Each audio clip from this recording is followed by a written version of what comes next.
For all those times to be me, for all the truth that you made me see, for all the joy you brought to my life, for all the wrong that you made right, for every dream you make come true, for all the love I found in you, I'll be forever thankful, baby. You're the one who held me up, never let me fall. You're the one who saw me through it all. You were my strength when I was weak. You were my voice when I couldn't speak. You were my eyes when I couldn't see. You saw the past that was in me, lifting me up when I couldn't reach. You gave me faith 'cause you believe I'm everything I am because you love me.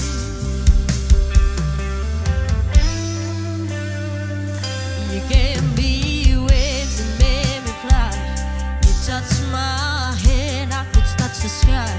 I lost my way, you gave it back to me. You say the star was all to read. You stood by me and I stood tall. I had your love, I had it all. I'm grateful for each day you gave me. Baby, I don't know that's much, but I know that's much the truth. I was placed because I was loved by you.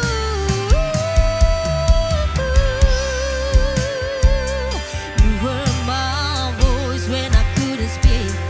You were my eyes when I couldn't see. You saw the past that was in me, lifting me up when I couldn't reach. You gave me faith 'cause you believe I'm everything I am because you love me. Oh,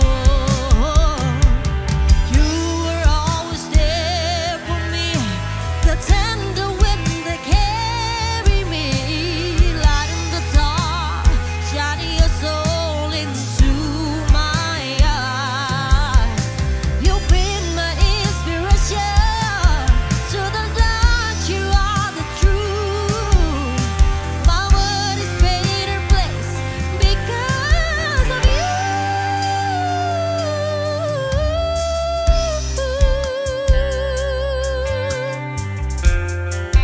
Oh, when I couldn't see,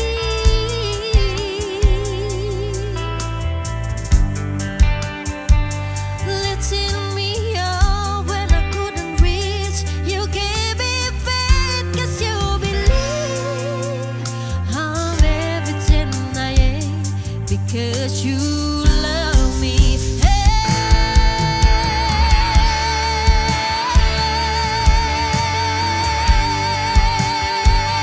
My love, you saw the best that was in me.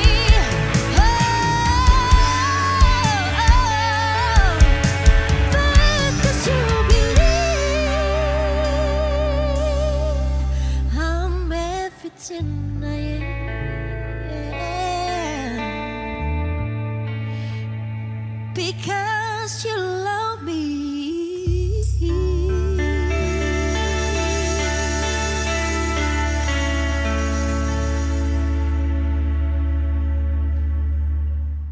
Halo, apa kabar? Semoga semua dalam kondisi sehat. Senang sekali saya Tako Mintarja bisa menemui semua pemirsa tentu saja di acara yang spesial Serawung Karyo Bakul, persembahan dari Dinas Perindustrian dan Perdagangan Daerah Istimewa Yogyakarta. Terima kasih Eternity Band sudah membuka dengan lagunya yang begitu menyenangkan.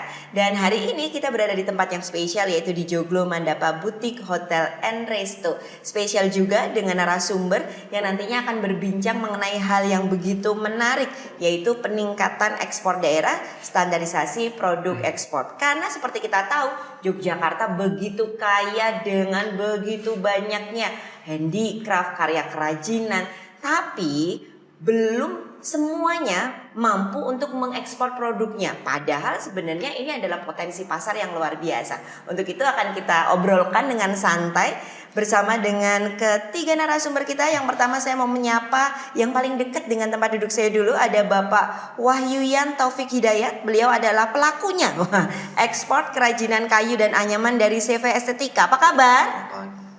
Kabar baik, semangat pastinya. Wah, luar biasa. Dan juga tentu saja di sampingnya juga tidak kalah bersemangat pagi hari ini ada Bapak Muhammad Ajrudin Akbar Esos, anggota Komisi B DPRD DIY. Betul ya Pak ya? Ya, betul. Semangat? Semangat Selalu pagi. semangatnya selalu pagi. Ya, Mau selalu malam, pagi. siang, sore semangat kita selalu pagi Ya. ya.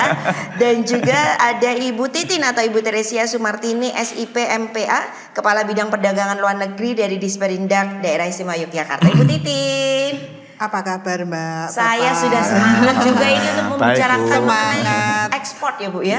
Iya, harus semangat ekspor, salam ekspor. Weh, semangat ekspor. Salamnya salam ekspor, Salam Bu. ekspor. Waduh, ini luar biasa loh yang akan kita bicarakan mengenai peningkatan ekspor daerah, standarisasi produk ekspor. Sebelum lebih detail mengenai standarisasi sendiri begitu. Nah, kondisi saat ini seperti apa sih Bu? Apakah sudah cukup banyak pelaku-pelaku usaha yang ada di Yogyakarta yang memang itu tadi Bu terkenal kayaknya di semua sudut tuh kalau ngomongin Jogja pasti ketemunya ya kerajinan. Iya. Iya, Mulai betul. dari yang kecil-kecil hingga yang seperti yang kita lihat cukup besar, bahkan ada yang jauh lebih besar dari ini kalau mebel dan lain-lain. Kondisi saat ini seperti apa Bu? Di DIY memang itu daerah yang luar biasa dan memang istimewa ya Mbak. Karena kita memang memiliki produk unggulan yang sangat banyak. Sebenarnya tidak hanya kerajinan, hampir semua produk itu ada di Jogja.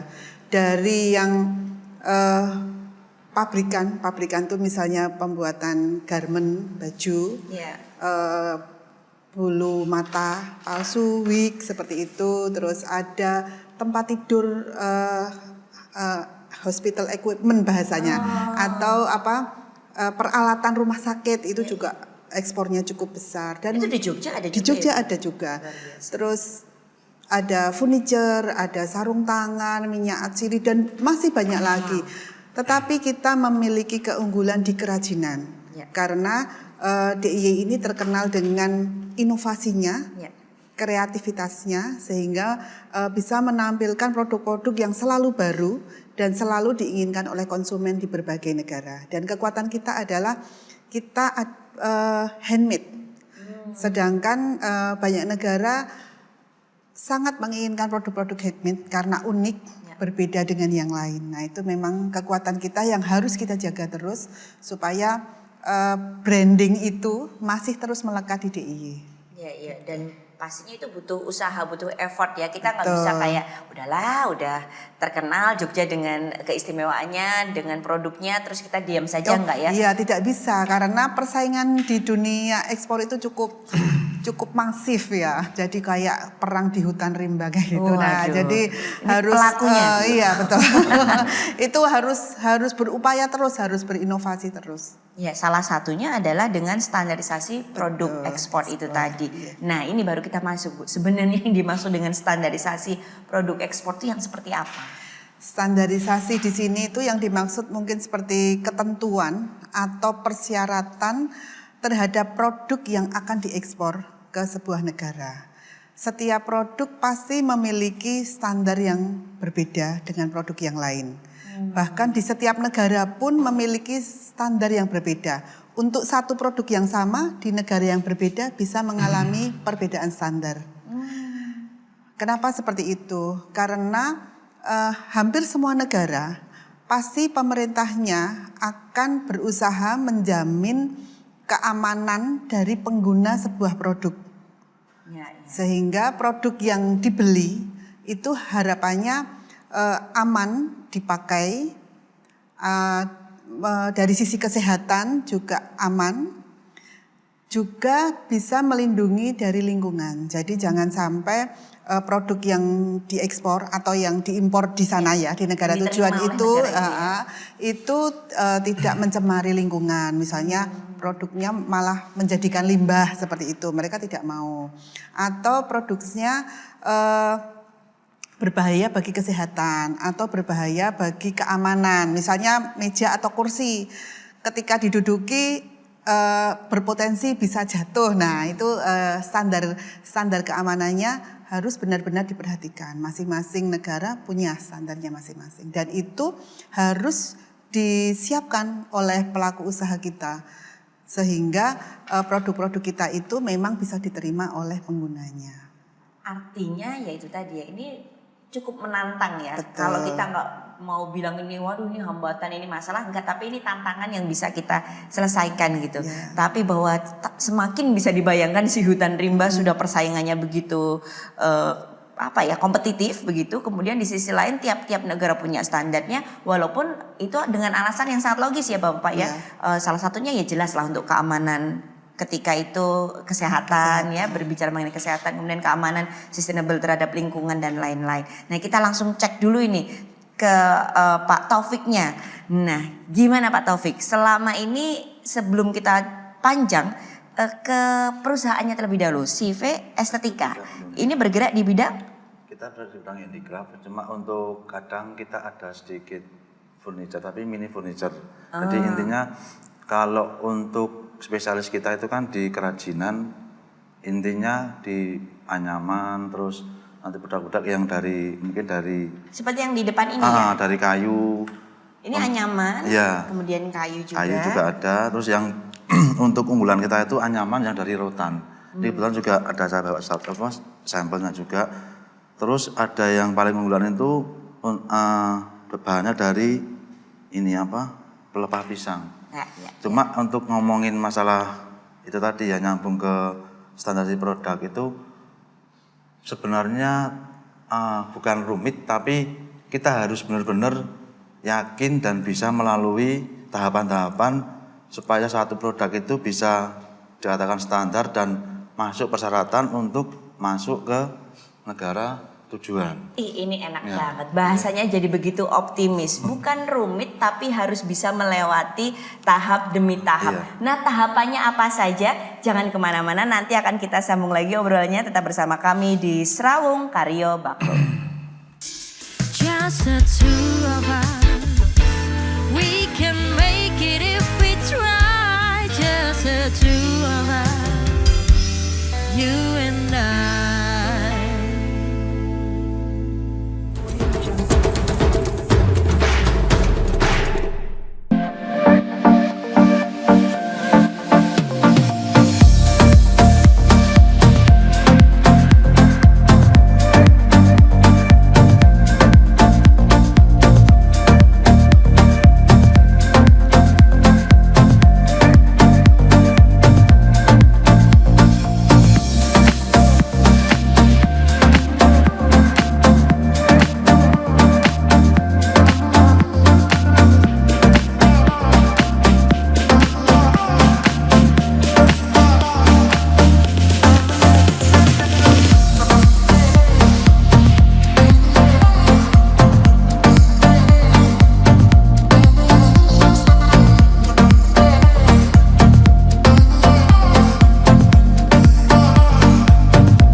mengajak warga masyarakat Yogyakarta untuk bangga buatan Indonesia.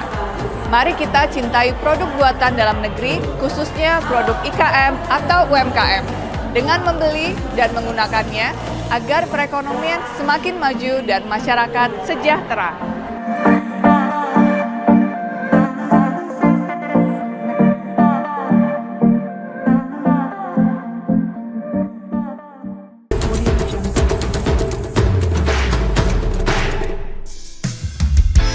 I'm an alien, I'm a legal alien, I'm an Englishman in New York. Terima kasih masih setia bersama kami tentu saja di Serawung Karyo Bakul. Dan kita akan melanjutkan obrolan kita yang begitu menarik mengenai peningkatan ekspor daerah, standarisasi produk ekspor. Bukan kebetulan kalau Anda menyaksikan, apalagi pelaku-pelaku UMKM, IKM juga tetap bersama dengan kami. Siapa tahu ini saatnya kita level up untuk bareng-bareng membuka pasar yang lebih luas lagi. Tadi Pak Taufik sudah menyampaikan bukan rumit tapi sabar melewati tahap demi tahap demi tahap. Nah, tahapannya apa saja nanti akan kita lanjutkan. Saya ke Pak Ajrudin dulu, Pak. Ini menarik ya, Pak ya, kalau ngomongin mengenai potensi dari pasar ekspor kita. Apalagi Bapak ini ada di Komisi B membidangi ekonomi. Menurut Bapak seperti apa, Pak? Bahwa pasar ekspor ini akan bisa menyejahterakan masyarakat khususnya yang ada di Yogyakarta? Ya, terima kasih Mbak. Jadi menurut saya jadi potensi itu kan bisa kita bagi jadi dua menurut saya. Ya. Pertama potensi dari internal kita, wilayah kita, Ya. masyarakat kita seperti apa potensinya, sumber daya alam kita seperti apa potensinya. Sehingga kemudian dari potensi itu bisa kita eksplor ya, untuk kemudian jadi sebuah produk dan kita tawarkan ke negara lain kan begitu. Nah yang kedua justru potensi pasar di negara lain. Jadi faktor eksternalnya tadi ya. Sana butuh apa, ya kan? Dan di sana butuh apa yang dibutuhkan oleh masyarakat di luar negeri ya, atau di negara tertentu. Kemudian ya kita memenuhi kebutuhan mereka. Ya. Artinya kita memproduk sesuai dengan kebutuhan mereka. Sehingga ini mungkin juga perlu dibidik oleh para pelaku ekspor ya, atau eksportir ya, sehingga mengetahui mungkin budaya masyarakat, kebiasaan masyarakat di sebuah negara, apa yang dibutuhkan oleh mereka kemudian kita penuhi. Nah, cuman memang di sisi tadi ya terkait potensi ekspor bagaimana bisa memberikan kesejahteraan kepada masyarakat, ya sebenarnya dua-duanya juga bisa, mau memenuhi di dunia luar atau negara lain, atau potensi yang kita miliki kita gali betul ya, apa yang kita miliki kita eksplor ya, kita produk untuk lebih baik dan kita pasarkan. Hanya memang ini membutuhkan kekuatan lobby lah gitu ya, kekuatan lobby untuk membuat mereka ya itu mempercayai dengan produk kita ya, tertarik dengan produk kita. Jadi kekuatan promosinya itu juga sangat penting dalam hal ini. Nah, dari semuanya itu potensi-potensi tersebut tentu kita harus mampu untuk mengelola ya, kemudian mendidik masyarakat supaya mampu memenuhi pasar tersebut ya. Baik pasar dari potensi lokal kita, apa yang harus kita olah ya dari sumber daya alam kita ini atau sekitar lingkungan kita, ataupun bagaimana kita bisa memenuhi pasar di dunia, di negara lain. Seperti tadi disampaikan Bu Titin ya. Ternyata alat kesehatan ya, itu diekspor dari DIY kan itu. Ini kan sesuatu hal yang luar biasa, artinya bahwa kita mampu memenuhi kebutuhan pasar di luar kan itu. Padahal kalau dari sisi katakanlah teknologi ya, teknologi kan seakan-akan Indonesia ini kalah dengan dikiranya. ya. Padahal ekspornya itu sudah ke 34 negara, Pak. Makanya itu. Ini kan sesuatu yang Untuk luar produk biasa ya. tersebut. Artinya potensi untuk bisa memenuhi pasar luar negeri itu sangat sangat besar dilihat dari sisi memenuhi kebutuhan mereka, standarisasi mereka. Nah, ini memang menjadi PR bagi Bu Titin dan teman-teman di Dinas Perindak ya, bagaimana kemudian mampu untuk mengatur atau menjadi apa ya, mengorkestra ya konduktor semua potensi yang ada di DIY ini untuk memenuhi pasar-pasar dunia luar tadi itu atau di negara-negara lain tadi. Iya, ini menarik ya. Jadi harus mengenali potensi dari dalam, sehingga kalau sudah tahu potensinya apa bisa dimaksimalkan begitu ya, untuk nanti juga mengetahui juga potensi dari luar tuh butuhnya apa toh yang bisa kita penuhi dari begitu potensi yang kita punya. Ternyata begitu kaya ya Ibu ya, begitu banyak potensi yang dimiliki. Sebelum tadi kembali lagi mengenai ke tantangan yang step demi stepnya tadi ke Pak Taufik, saya ke Bu Titin karena ini menarik tadi yang disampaikan oleh Pak Ajrudin bahwa menjadi konduktor agar semuanya harmonis, satu suara, bukan satu suara justru banyak nada tapi harmoni itu tadi. Nah, apa Bu yang sudah dilakukan program untuk juga melihat ketika potensi itu begitu banyak ya? Itu programnya apa saja Ibu? Kalau terkait konduktor dulu ya, tadi pertanyaannya konduktor dulu. Di Disperindak, jadi ekspor itu sebetulnya kan proses di hilir. Ada hulunya, ada hulunya. Jadi dari penyiapan bahan baku, proses produksi, standarisasi produk, promosi sampai ke ekspornya itu kan sebetulnya sebuah proses yang panjang dan tidak bisa dilakukan hanya satu dinas. Ada banyak stakeholder baik dari kabupaten, kota, dari provinsi, dari pusat itu semua berperan termasuk pelaku usahanya. Nah, semua ini memang harus tersinergikan, terkolaborasi, dan di Jogja itu sejak tahun 2021 itu ada forum komunikasi ekspor impor di mana semua stakeholder dari kabupaten, provinsi, pusat itu menjadi satu wadah di mana kita bisa berkomunikasi untuk meningkatkan ekspor, bagaimana kita mengatasi permasalahan-permasalahan di ekspor seperti itu, kita berkomunikasi. Termasuk salah satunya yang kita bahas hari ini terkait standarisasi. Standarisasi ini tidak bisa menjadi PR-nya Disperindak saja, Mbak Tako. Jadi banyak dinas yang memfasilitasi bagaimana standarisasi produk ini bisa dicapai oleh para UMKM kita. Ada BP POM yang memfasilitasi MD dan sebagainya. Ada Balai Karantina yang memfasilitasi standarisasi dari produk-produk yang berbahan baku makanan dan berbahan baku tumbuhan dan hewan. Terus ada dari Kementerian Kehutanan, Dinas Kehutanan misalnya yang berkolaborasi dengan Disperindak untuk mensertifikasi SVLK produk kayu seperti itu. Dan masih banyak instansi lain yang memfasilitasi beberapa standarisasi produk. Nah, ini selalu kita komunikasikan terkait kebutuhan-kebutuhan dari IKM ini. Jadi misalnya ada usulan dari IKM bahwa dia akan ekspor, siap ekspor tetapi terkendala oleh salah satu standarisasi. Nah itu jika memang bisa diselesaikan oleh Disperindak kita fasilitasi. Tetapi memang kalau itu bukan tupoksinya tetapi tupoksi oleh instansi lain, kita mencoba untuk mengkomunikasikan juga seperti itu.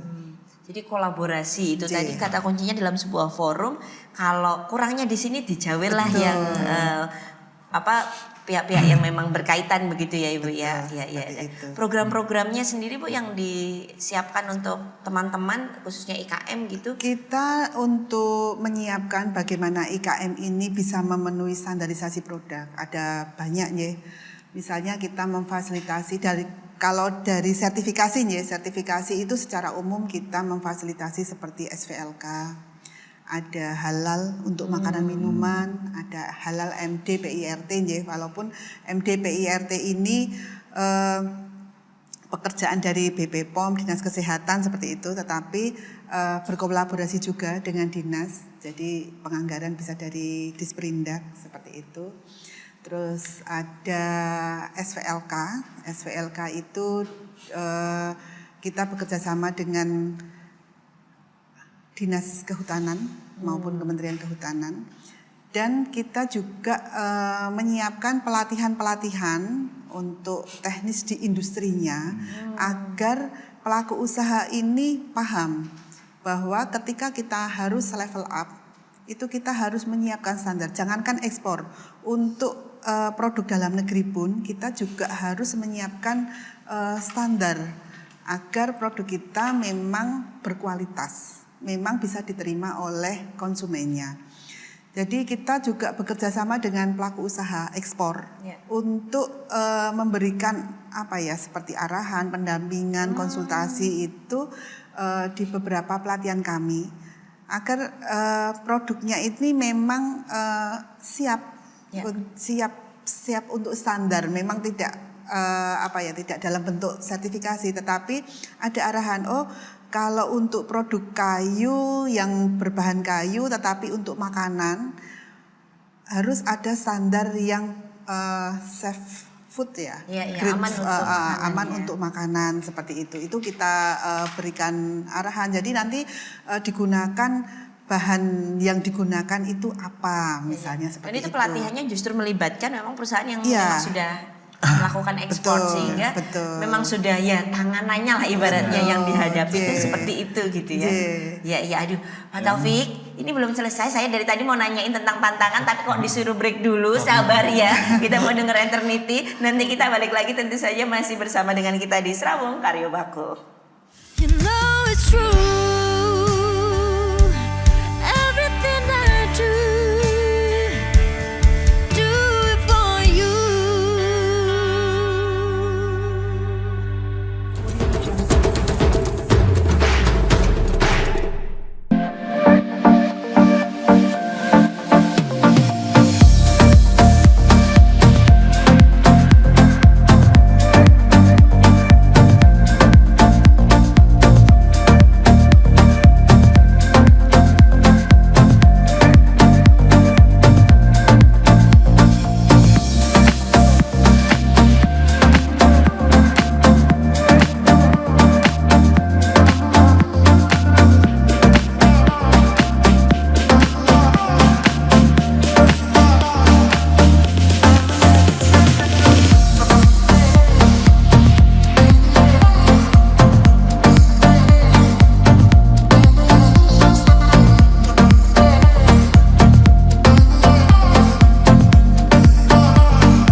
warga masyarakat Yogyakarta untuk bangga buatan Indonesia. Mari kita cintai produk buatan dalam negeri, khususnya produk IKM atau UMKM, dengan membeli dan menggunakannya agar perekonomian semakin maju dan masyarakat sejahtera.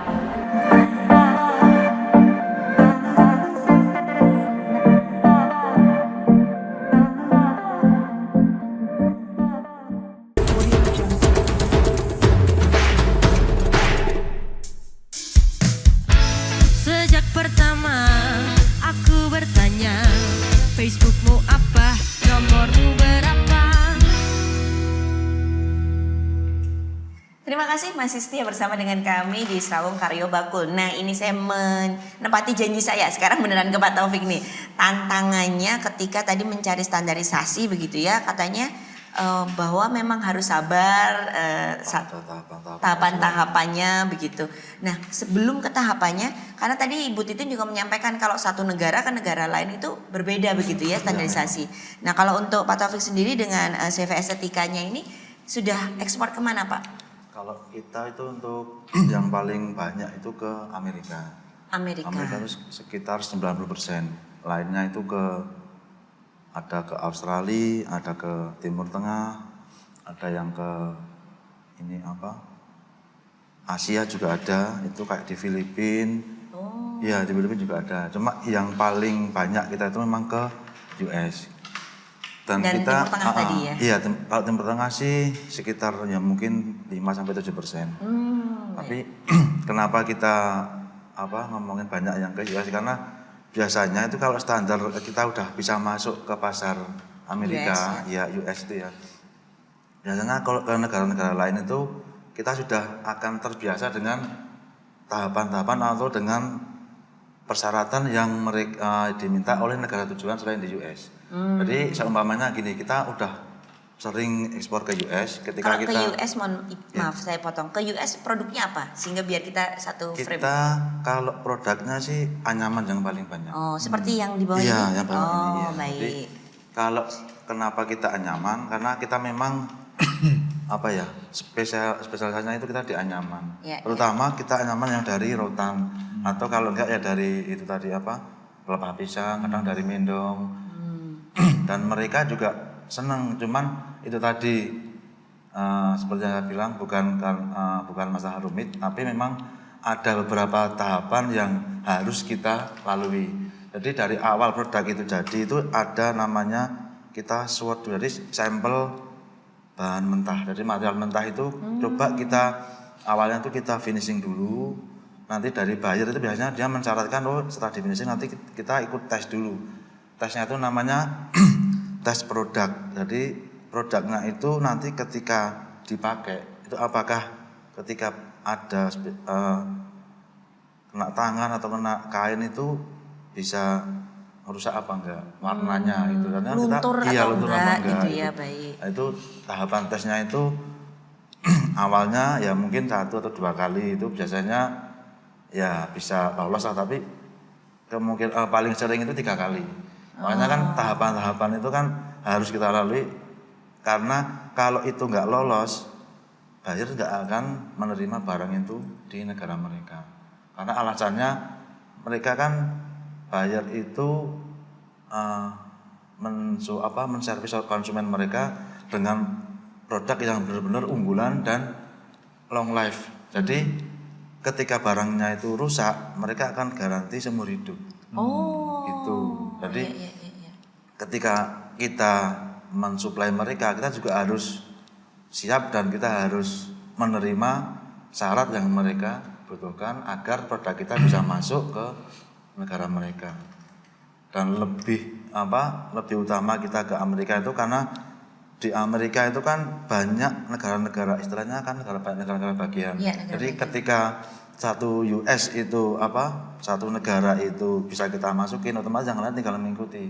Kecuali Amerika yang Amerika Latin, yang kayak mungkin Meksiko, Kanada itu nanti ada sedikit tambahan syarat lagi untuk produk yang finishing dari bahan, misalnya dari rotan, dari bambu, dari pelepah pisang itu ada namanya phytosanitary certificate. Itu dari mungkin yang dari tadi Bu Titin sempat juga ya. Pito ya. Phytosanitary itu dari Balai Karantina Tumbuhan. Itu memang disyaratkan oleh mereka karena mereka nggak mau nanti produknya itu ketika sampai di sana itu maaf ada serangga. Jadi ketika kita mau lolos standar produk yang dikirim ke kayak Kanada, Meksiko itu barang harus kita dicek dulu, diinspek dulu sama petugas dari karantina. Mereka memastikan benar-benar produk yang kita ekspor itu bebas dari hama, serangga, pokoknya intinya dari semua serangga dan tidak ada istilahnya hiasan kayak jaring-jaring laba-laba. Kalau ada seperti itu bonus ini Pak udah, itu bukan ya. Udah nggak boleh. Jadi itu baru sedikit tahapan yang mungkin harus kita lalui. Jadi itu baru satu produk lagi iya, ya. satu produk. Produk yang lain juga pastinya tahapannya berbeda lagi gitu ya. Ada produk dari kayu, produk dari yang mana dari laut itu ada, nanti ada karantina ikan juga ada. Itu syaratnya juga kurang lebih sama, tapi ya berbedanya itu sertifikatnya nanti kalau yang dari produk ikan itu sertifikatnya ada 2. Jadi kalau sertifikat dari karantina tumbuhan tadi cuma 1, tapi kalau dari karantina ikan ada 2. Ya. Itu sertifikat lolos barangnya sama sertifikat barang itu sudah layak untuk diekspor. Jadi semacam kayak persetujuan kalau barang ini sudah bisa dimuat untuk diekspor, walaupun sudah dapat lampu hijau untuk ekspor dengan sertifikat ikan itu tadi. Jadi tidak menutup kemungkinan lolos yang pertama belum tentu nanti lolos yang kedua. Itu ada berapa tahapan kalau secara umum biasanya? Ya kalau ngomongin tahapan ya lumayan banyak Mbak. Cuman mungkin kita persingkat aja. Jadi intinya beberapa negara itu yang paling utama mereka itu mensyaratkan barang kita itu lolos tes untuk finishing product. Finishing product. Iya, jadi intinya tidak luntur itu tadi. Terus nanti ketika digesek-gesek itu tidak tidak cracking gitu ya. Jadi karena kita finishing ketika dipakai untuk mainan, untuk untuk anak-anak itu dianggap itu nggak ada safety ya sebenarnya hubungannya dengan keselamatan kesehatan Iya. dari si pengguna produk itu ya. Usernya itu harus benar-benar aman gitu loh. Nggak boleh nanti ketika kita megang produk itu nanti kita kena luntur atau kena istilahnya finishing yang rusak atau apa. Baik. Nah kalau untuk dokumen-dokumen apakah juga banyak yang harus dipersiapkan? Iya, kalau dokumen kalau pada intinya dokumen di custom itu yang paling utama cuma ada 3. Jadi invoice packing list sama dokumen pengapalan itu namanya ada yang BL, ada CW bill, ada FCR, ada RW bill, itu dokumen yang kalau paling mungkin utama. Pemirsa juga agak bingung, tenang, tidak hanya pemirsa, saya juga bingung ini istilahnya baru-baru semua. Tapi Sama. itu hanya istilah-istilah dokumen saja Ekspor, begitu iya. ya untuk diekspor. Cuma artinya berarti kata kuncinya di situ legal ya Bapak Ibu Iya, ya. legal. Harus legal ya. Jadi itu untuk membuktikan kalau memang barang yang kita ekspor itu benar-benar diproduksi dan berasal dari negara yang legal atau jelas. Maksudnya gini, kadang ada eksportir itu barangnya tidak semua dari negara Indonesia. Jadi makanya kan di dokumen itu nanti akan ada kata-kata manufacture itu diproduksi di mana. Ya. Jadi misalkan kita barangnya combine, intinya ada dari pelepah pisang, ada yang dari mendong, dari apa. Itu mungkin ada yang barang materialnya itu dari luar negeri juga ada. Mungkin Ibu itu juga sudah istilahnya familiar dengan seperti itu. Jadi ada nanti barang ekspor untuk ekspor. Barang impor untuk ekspor. Iya. Barang impor Ekspor untuk ekspor. ekspor. Tapi itu nggak apa-apa Bu. Kalau Nggak apa-apa itu. Makanya di dokumen nanti akan menjelaskan di situ. Barang A, B, C itu yang benar-benar produk dari Indonesia semua itu nanti akan ada sertifikat yang namanya mungkin itu yang dibutuhin COO itu juga menjelaskan di situ kalau semua barangnya ini diproduksi dan berasal dari Indonesia. Ya. Tapi kalau nanti ada yang dari negara lain, itu nanti juga di situ akan ada statement lain lagi. Iya. Tergantung dari negara tujuan dan dari negara mana kita impor. Ya. Ini kalau pemirsa juga kemudian menghela nafas, jangan terus pesimis kayak wah jadi nggak ya mau ekspor? Jadi ya karena Tapi tidak perlu khawatir, Mbak. Tidak perlu Karena khawatir, nah ini. sebetulnya yang diceritakan Mas Taufik ini terkait tadi persyaratan dokumen-dokumen ekspor, ada RW bill, ada invoice packing list, ada bill of lading dan sebagainya. Itu sudah dijelaskan, dilatihkan ke pelaku IKM yang sudah mengikuti pelatihan ekspor. Jadi pemirsa yang ada di sini, jika sudah pernah melakukan pelatihan ekspor, sudah paham semua. Jadi nggak usah khawatir, Mbak. kalau yang belum justru ikut pelatihannya. Ya, betul. Nah, kalau agar bisa ikut pelatihannya itu gimana Ibu? Kemana cari informasinya kan ini juga mungkin pengen untuk proaktif ya Pak ya untuk mau ikutan pelatihannya. Nah, itu dicarinya kemana? Setelah ini ya. Biar jangan berpindah channel, tetap bersama dengan kita karena info yang habis ini penting banget. Masih di Serawung Karyo Bakul. Tetap bersama kami. Jika cinta dia jujurlah padaku, mungkin kau bukan cinta sejati di hidupku.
mengajak warga masyarakat Yogyakarta untuk bangga buatan Indonesia. Mari kita cintai produk buatan dalam negeri, khususnya produk IKM atau UMKM, dengan membeli dan menggunakannya agar perekonomian semakin maju dan masyarakat sejahtera.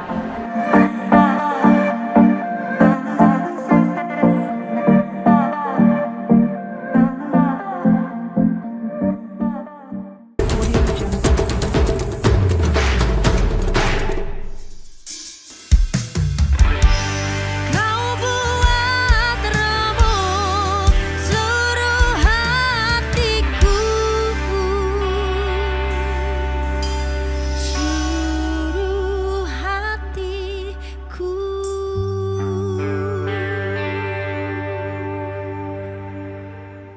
Kembali lagi bersama dengan kami tentu saja di Serawung Karyo Bakul. Kita akan melanjutkan obrolan kita yang makin menarik.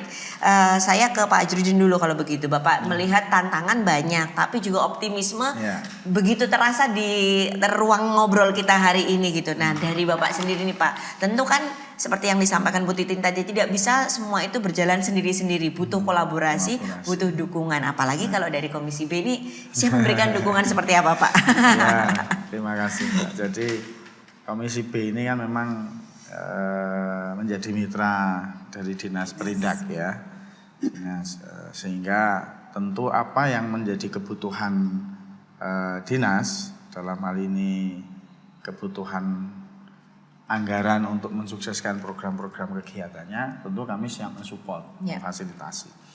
Nah, oleh karenanya kami justru pesan kepada dinas bagaimana potensi yang kita miliki, karena dinas ini kan punya data-data IKM katakanlah kayu, IKM sandang, IKM pangan mungkin ya, semua ada dan itu potensi-potensi itu harus kita kembangkan kan begitu, sehingga dari data-data yang ada ini bisa diolah ya. Selama ini mungkin yang tadi disampaikan oleh Bu Titin bahwa besar ekspor kita ini ya itu paling banyak di garmen ya kan, di garmen. Memang ada beberapa pabrik ya di DIY ini, di Kulon Progo ada, di Bantul ada, di Sleman juga ada, sehingga ya ini kan potensi yang dimiliki. Hanya memang bisa kita katakan bahwa ini sebagian besar memang investor ya dari luar, mungkin dari negara sana yang kemudian melihat potensi tenaga kerja di negara kita itu masih masuk kan itu dari dunia bisnis, sehingga kemudian mereka masuk ke sini. Nah, potensi-potensi ini justru menurut saya yang kita kembangkan itu adalah potensi-potensi lokal yang kita miliki. Katakanlah ada pelaku industri kayu ya. Oh, ada berapa? Sampaikan informasi seluas-luasnya tentang peluang ekspor ini ya kan, sehingga mereka pun memiliki semangat. Saya yakin ya, ketika teman-teman pelaku IKM industri kayu umpamanya, produk mereka ini laku di luar negeri, mereka itu merasa bangga mesti, ya kan?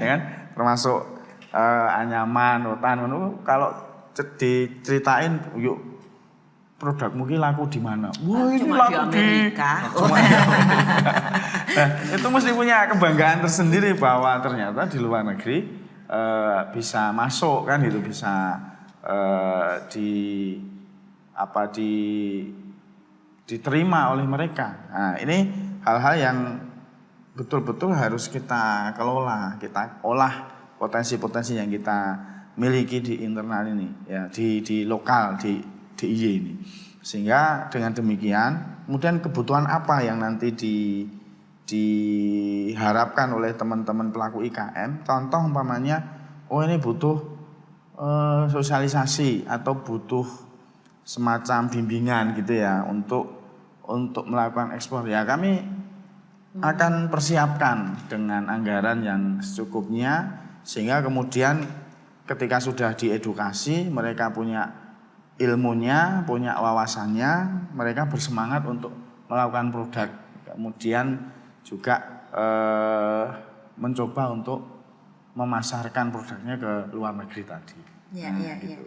Luar biasa. Jadi sudah kita dengar bersama komitmennya untuk selalu mendukung, bersama-sama bersinergi. Nah Bu Titin, seperti yang tadi juga memang sengaja saya undur sedikit biar makin setia bersama dengan kami. Kalau yang misalnya saya juga pengen ikut pelatihan nih, saya juga pengen dapat informasi nih, tapi kayak aku iso ora, nanti gimana caranya? Nah itu kemana Ibu? Pada dasarnya semua dinas perindustrian perdagangan di provinsi maupun di kabupaten kota itu saat ini sudah membuka ruang seluas-luasnya untuk kegiatan pelatihan ekspor. Pertama itu yang bisa menjadi catatan. Jadi pelaku usaha nggak usah khawatir. Misalnya saya dari Bantul, di Kabupaten Bantul juga ada pelatihan ekspor, di provinsi juga ada. di Sleman, di Kulon Progo. Kulon Progo ini juga sering sekali mengadakan pelatihan ekspor. Artinya semua pemerintah melalui Disperindak itu sudah membuka ruang. Dalam hal ini mungkin informasi bagaimana pelaku usaha ini bisa mendapatkan. Saya ini pengen pelatihan ekspor melalui apa? Nah, ini kalau kami di Disperindak provinsi ya, yang di provinsi, kami memiliki media sosial yang bisa diikuti oleh pelaku usaha. Kebetulan kita ada Instagram Disperindak DIY itu followersnya sudah sekitar 4.000 lebih. Artinya ketika kita memiliki program kegiatan, biasanya kita share di media sosial. Jadi di follow, jangan lupa ini Jangan ya. lupa follow Instagramnya Disperindak DIY. Betul. Jangan cuma follow yang gosip aja. Ini yang buat kita maju bersama nih. Tidak hanya terkait pelatihan ekspor, Mbak. Kita termasuk ada pameran baik di dalam negeri maupun yang berskala ekspor. Itu kita share di Instagram. Kita lakukan kurasi, karena kalau tidak kurasi itu menjadi tidak adil ya. Kita melakukan kurasi terhadap semua pelaku IKM yang ingin difasilitasi. Kan pelaku usaha kita ada 90.000 orang ya. UMKM di DIY itu 90.000 orang, dan pemerintah itu memiliki keterbatasan anggaran. Jadi memang harus kita pilih mana-mana saja yang bisa melakukan kegiatan baik pelatihan maupun promosi, maupun fasilitasi lainnya seperti standarisasi produk tadi. Itu pasti kita lalui dengan kurasi, sehingga memang perusahaan atau pelaku usaha yang memang benar-benar punya komitmen. Nomor satu yang kita cari yang punya komitmen. Yang kedua juga yang memiliki persyaratan yang kita butuhkan. Jadi jangan sampai yang ikut pelatihan itu tidak punya usaha misalnya ya kan. Kita rugi dari sumber dayanya ya. Jadi biar memang tepat sasaran, betul harus tepat sasaran. Jadi ini penting. Biasanya kita mencari pelaku usaha ya minimal sudah 2 tahun melakukan usaha untuk mengikuti pelatihan ekspor. Karena apa? Kalau memang masih pemula sekali dan belum siap ekspor, itu nanti gapnya terlalu tinggi.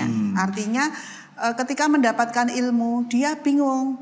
Ini invoice ini apa? Sudah dijelaskan dia belum punya gambaran. Terlalu ngawang-ngawang. Terlalu mengawang-awang. Dan nanti dia melaksanakannya masih terlalu jauh. Jadi kita cari yang sudah siap, yang deket-deket, yang belum ekspor tapi dia sudah siap produknya, sudah siap SDM-nya seperti itu. Dan memang itu proses ya. Proses. Misalnya yang baru punya usaha ya memang berproses untuk kemudian beberapa tahun siap untuk kemudian dengan pasar ekspornya seperti itu ya. Ini menarik sekali, dan tentu saja masyarakat juga harus proaktif tadi ya untuk cari tahu dulu terus berusaha begitu. Nah, ke Mas Taufik lagi. Sebelumnya itu sudah ekspor atau belum? Sudah. Dari awal memang sudah ekspor. Sudah ekspor. Oh, jadi memang standarisasi memang sudah dilakukan sejak awal. Iya, jadi untuk produk itu kenapa kita harus standar, karena kan kita itu kan continue ya. Jadi kan bisnis support itu kan harus ada keberlanjutan suatu produk agar bisa terus diterima di negara tujuan. Apalagi kita juga ada nanti istilahnya perluasan pasar. Mungkin nggak cuma di Amerika, mungkin di Amerika Latin atau di Amerika Selatan, atau mungkin di luar Amerika. Kayak tadi mungkin di Eropa. Kita selama ini kalau di Eropa kita memang belum begitu intens ya untuk bahasnya, karena kita masih serius menggarap pasar yang ada di Amerika. Nah, ini mungkin juga untuk memotivasi teman-teman yang saat ini sedang mengusahakan, lagi berada di tahap demi tahap begitu ya, bahwa ya nomor satu memang secara cuannya istilahnya gitu jauh berbeda ya Mas ya. Nah, itu jadi patut untuk diusahakan dalam tahap demi tahapnya, karena memang secara pasarnya lebih luas, dalam tanda kutip secara cuannya juga harganya tentu saja berbeda ya. Ya, istilahnya lebih menjanjikan. Jadi ketika produk kita sudah bisa masuk dan diterima di suatu negara, itu otomatis kita akan lebih semangat lagi, dan kita juga ada istilahnya kesempatan untuk otomatis ke negara lain. Karena biasanya customer itu dia juga akan traveling. Jadi salah satu contoh ketika bayar di Amerika, dia mungkin traveling ke Eropa, ke Asia, itu dia juga ketika dia beli produk di Amerika yang ini dari Indonesia ini, dia akan info ke negara lain. Oh kalau produknya di Indonesia itu mungkin bisa ambil dari BTA itu, jadi semacam kayak promosi otomatis dari pengguna dari customer yang ada di luar negeri. Itu kalau bahasa bisnisnya itu getok tulang. Iya. Padahal bahasa Jawanya ya. betul. Iya, tapi ini luar biasa. Kita juga terus mengapresiasi dan setelah misalnya mendapatkan pasar, tidak lupa tentu kontinuitasnya itu ya Iya, yang itu yang harus paling juga penting. dijaga. Jangan sampai ketika ada permintaan lagi, ntar besok itu harus. Bisa produksi lagi. Nah itu ya Bapak. Tapi waktu kita terbatas, mungkin secara singkat tadi sudah Mas Taufik menyampaikan, Pak Ajrudin secara singkat, mungkin ada closing statement untuk masyarakat yang juga ingin bergerak kemudian menuju ke pasar ekspor. Ya tentu kami berharap kepada seluruh pelaku IKM yang ada di DIY, tadi disampaikan Bu Titin ada 90.000 ya. Ini untuk senantiasa meningkatkan kapasitas produknya, memperbaiki kualitas, tidak segan untuk selalu belajar, kemudian mencari informasi-informasi yang tepat untuk bagaimana supaya produk-produk mereka ini semakin laku di pasaran baik lokal, dalam negeri maupun di luar negeri. Betul. Tentu dengan mencari informasi-informasi yang standar tadi ya, standarnya di negara mana itu seperti apa. Ini satu hal yang sangat penting sehingga nantinya jangan sampai ada istilah-istilah gagal produksi dan sebagainya yang itu tentu akan merugikan dari para pelaku IKM tersendiri. Oleh karenanya peran dinas juga sangat penting. Tadi sudah menyampaikan punya Instagram yang followernya sudah 4.000, tapi targetnya tentu masih jauh Bu, karena pelaku IKM-nya 90.000, followernya baru 4.000 kan itu, sehingga harus terus aktif di dunia media sosial karena zaman saat ini kita sudah tidak bisa lepas dari dunia digital. Betul. Baik, terima kasih Bapak dan Bu Titin, singkat lagi Ibu mohon arahannya. Siap. Kalau kami dari dinas utamanya mengajak teman-teman pelaku usaha ini tetap terus berinovasi agar produk kita ini semakin berkualitas. Jadi kualitas ini tidak boleh berhenti, inovasi juga tidak boleh berhenti. Kita terus mengupayakan supaya produk Jogja tetap keren. Wah, luar biasa. Salah satu inovasinya yang bisa kita lihat ini tempat buah loh ya. Ternyata selera ini Amerika, diekspor ke Amerika. Selera Amerika tempat buahnya kayak gini. Kalau kita nggak melihat langsung, tentu saja kita nggak ngebayangin buat tempat buah yang diminati yang bentuknya seperti ini. Aduh, masih banyak obrolan lainnya. Tapi kalau untuk mengikuti informasinya jangan lupa untuk follow Instagramnya ya untuk tentu saja banyak informasi yang ada di sana. Akhirnya saya Tako Mintarja pamit. Terima kasih untuk ketiga narasumber yang luar biasa. Terima kasih, sehat selalu. Dan juga terima kasih tidak terhingga untuk Dinas Perindustrian dan Perdagangan Daerah Istimewa Yogyakarta, Joglo Mandapa Boutique Hotel and Resto. Dan sekali lagi ini kita sambut kembali ada Eternity Band. Sampai jumpa.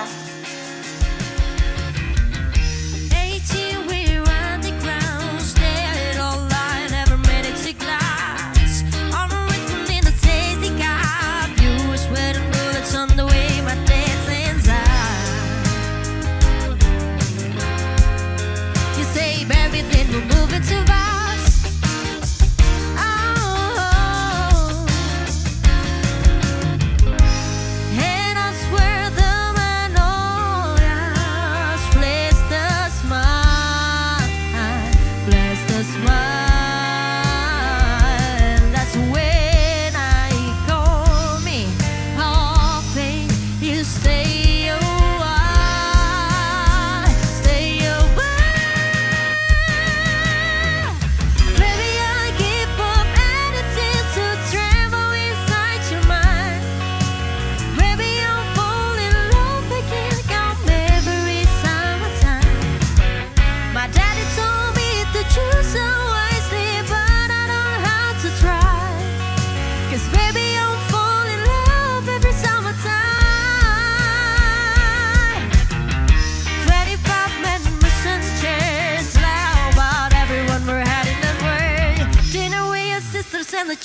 heart.